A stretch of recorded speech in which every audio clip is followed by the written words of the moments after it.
Hi there, Sandra here from the Schwowin's Nest. Welcome to my 12 Days of Christmas series. My first Christmas tree for you today is using a dowel, which I've just cut in half, and a piece of $4 garland that I got at the thrift store. I'm going to paint the dowel with some burnt umber, which actually has some black in it. I found the burnt umber color itself was too light. I was constantly adding black to it, so I figured I'm just going to throw some black right into the bottle until I get the color I like, and that's turning out perfect for me. I'm making the base for the tree, and I've got two of these wood slices. I'm using a 1/2 inch spade bit, and I'm going to go ahead and drill all the way through this first piece. I'm going to hot glue the two pieces together, making sure that I have the one with the hole on the top, because I have done things like that before where I've glued them together wrong. Then I'm going to go ahead and put some hot glue at the bottom of this hole and then insert the wood dowel. Now it's time to prepare the garland. I am trimming off as many branches as I think I'll need. This is about a 2-foot piece, and I probably used about, I'd say, only half of it because this garland is so nice and full. To make this tree look more high end, and because it's going to be a small tree, I'm trimming off the ends of the garland. So I'll be doing this for each piece. I will leave a few longer pieces in just for some added texture, but I am going to give it quite a bit of a haircut. So now I'm going to start assembling the tree.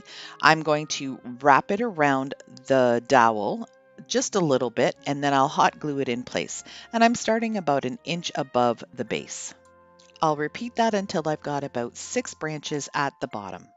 To fill in the gaps, I'm going to take a piece of garland, fold it in half in a V, and then hot glue it vertically instead of horizontally.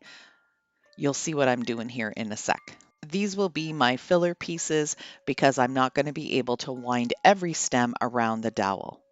I'll continue to do that all the way around the base of the tree. For the middle section of the tree, I'm going to take some garland, fold them in half, and then glue them right onto the dowel. Then I'll do some more folding in half and put them in vertically like I did previously. I'll continue to fold them in half and glue them onto the dowel until I get to the top of the tree.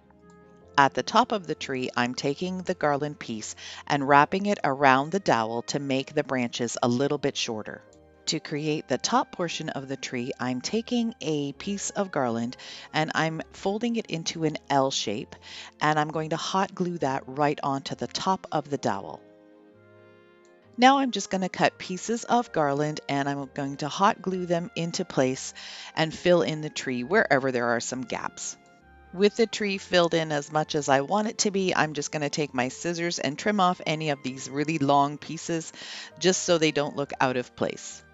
I didn't film this part, but you can see at the bottom that I have trimmed off some of the longer branches. I ended up not wanting this tree to be an old-fashioned, really wide at the bottom tree, but more of a slimmer tree. So I did decide to take some of those branches off. I'm taking a little string of twinkle lights and I'm just going to hot glue the battery pack right onto the back of the tree on those wood slices. I'm going to give the tree a little bit of some embellishment, so I've got some of my mini pine cones from the hemlock tree. I'm going to glue those onto some of the branches. I'm also going to add some little red pip berries. Now I'm going to be taking some white paint and I'm just going to give it a kissed snow effect. I'm just going to dip my brush into the paint and dab it all over the tree wherever I think the snow would naturally hit it. Take a look at this adorable little tree.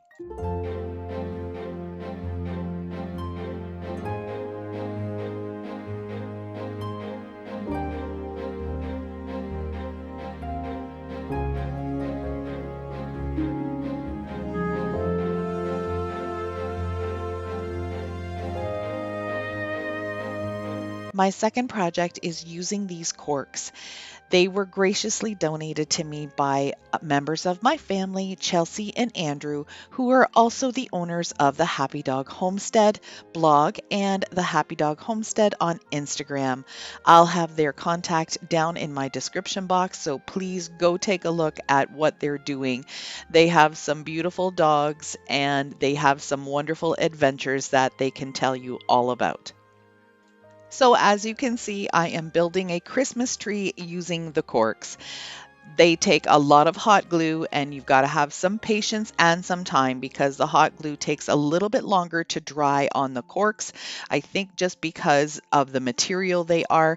But once you get to this third layer where you can kind of have the cork sitting on top of the other corks, it works out a little bit easier and goes a touch faster.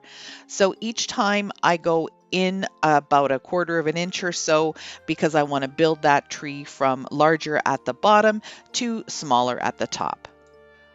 So once I get to the third and fourth layer, some of the corks are going to be starting to go on a downward angle. And this is because the thickness of the corks is much bigger and I have to adjust for that. So I'm not able to put as many corks in a row as I was for the first and second row. You can also see that I'm trimming some of those corks down to make them a little bit shorter so I can fit things in better.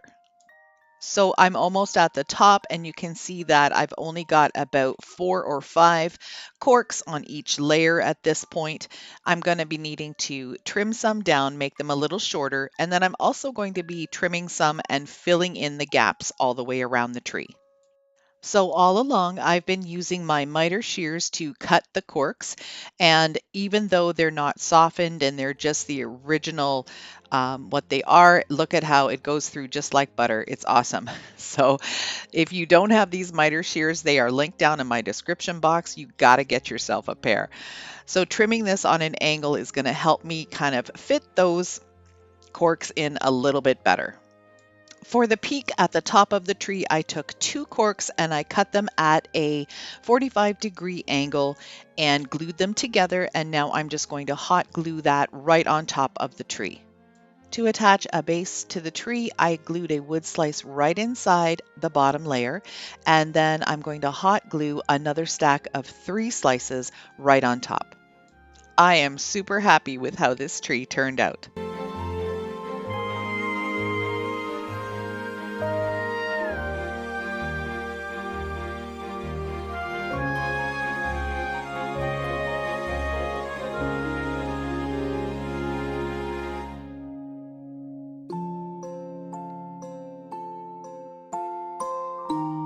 My last project for you today is using this wood sign that I did last year. It didn't sell, so I'm going to repurpose it for a new sign this year. The first thing I'm going to do is just paint it black with just regular black acrylic paint. And the reason I'm doing that is because I want to paint it white again.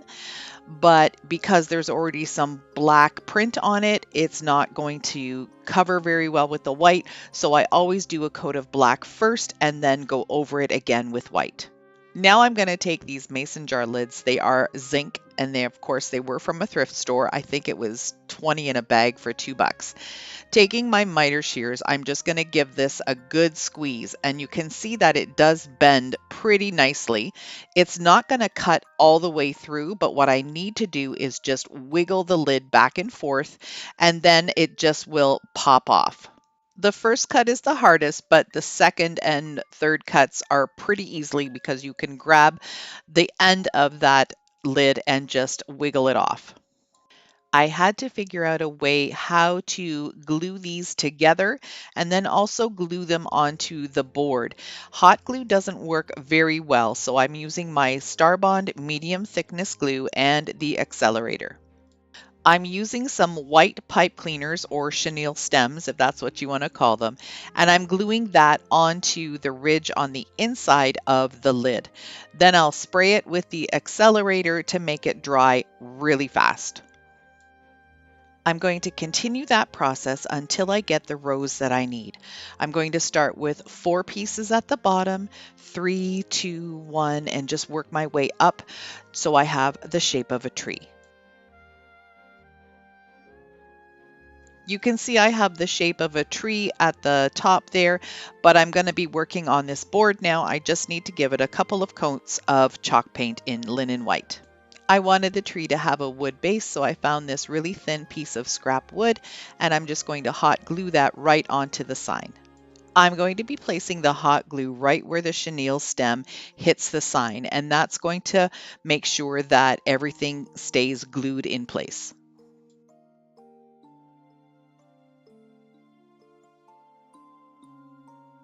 I decided that I still wanted to add little pops of green, so I'm adding a little pine pick to the very top of the tree, and that will become my tree topper. And then I'm also going to trim some of the little pine branches and glue them on the exterior of the tree, make it look like it has some real branches. To make this sign look a little bit aged, I'm just using some black on a chippy brush, and I'm going to dry brush right onto the white, and I'm also going to add a little bit more dimension to the frame and dry brush some black on that as well. I'm adding a hanger to the back. These are called sawtooth hangers, and the reason I like them is because they're self-leveling and they're super easy to install. They come with these tiny little nails, and all you have to do is tack those in place. The nails for these are super tiny, so I always use my needle nose pliers to hang on to them. Otherwise, I'd be banging my thumb all to bits.